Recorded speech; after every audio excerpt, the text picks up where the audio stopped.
Vous êtes nombreux et nombreuses à connaître certainement les pagnes des peuples baoulés, Sénoufo et même Yakuba. Mais connaissez-vous le Kamandjé, ce pagne tissé en pays gouro? C'est un pan de l'identité de ce peuple. Nous sommes allés à la découverte de ce symbole culturel gouro dans ce reportage signé Mardoché Kwasi et Mathurin Badé.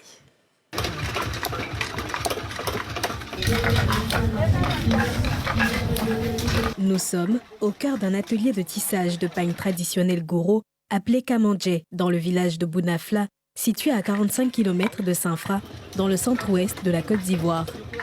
Ce village fait partie des 6 villages gouro du canton Goyi qui ont le droit, selon la tradition, de tisser le Kamandjé. C'est quitté dans le Groix, dans la Marawi, c'est à Boafli. Il y avait un sage de là-bas qui avait son apprenti, c'était le neveu d'ici, de Goyi. Voilà. Maintenant, c'est le seul vieux qui tissait. Il était accompagné de son neveu. Donc, comme ça, le neveu a appris comment tisser. Maintenant, le neveu est devenu un peu grand. Donc, il allait draguer femme de quelqu'un de là-bas. Voilà, il allait draguer femme de son papa de là-bas. Donc, c'est dans ça, ils l'ont chassé et il est venu avec le matériel ici à Goyi.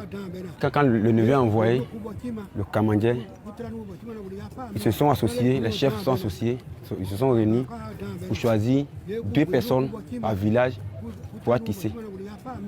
Dans ce village, Bounafla ici, lui qui a été choisi ici, c'était pour lui le croco.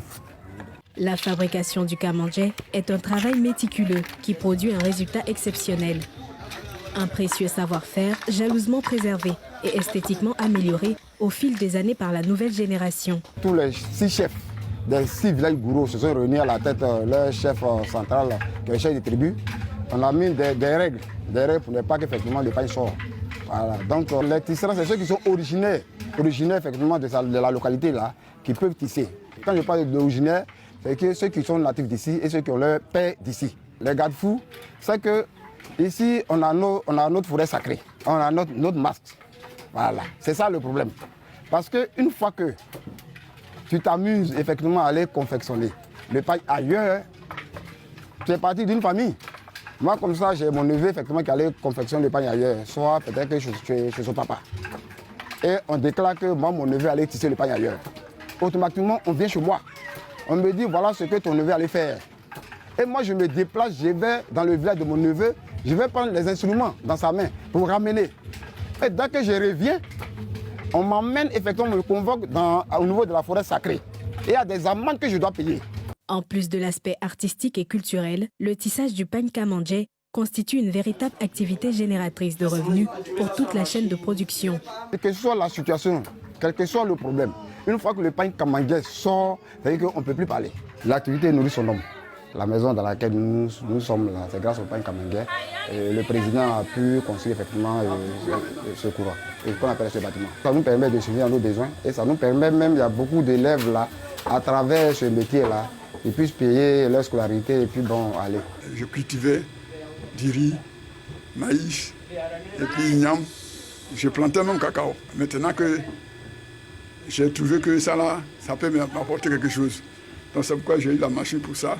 Je ne fais ça uniquement. Je ne fais pas autre chose si ce n'est pas pour rassembler les Kamandjé. Dans Félicité est commerçante de pagne au Forum des marchés d'Adjamé. Parmi ses articles figure en bonne place le pagne Kamandjé. J'ai décidé de commercialiser le pain Kamandjé parce qu'on va au Ghana, on va au Togo, on vend les pains de chez eux. On vend même les pains baoulés. Mais pourquoi ne pas commercialiser le pain Kamandjé qui est un pain de valeur et qui est un pain qui a une très grande signification en pays gourou, qui veut dire qu'il faut embellir. Tout le monde achète le pain Kamandjé. Justement, c'est pour ça que j'ai décidé de commercialiser. Quand j'ai commencé à envoyer, mes parents gourous ont commencé à venir demander. Quand les gens vont faire les dots, ils viennent demander. Quand les adjoukous passent, qu'ils voient, ils viennent demander. Et il y en a même qui viennent et qu'il faut imprimer. Ils font des pains personnalisés. Véritable patrimoine culturel du peuple gouro, le pagne Kamandjé est un trésor à préserver et à valoriser à l'image de tout le riche patrimoine culturel gouro.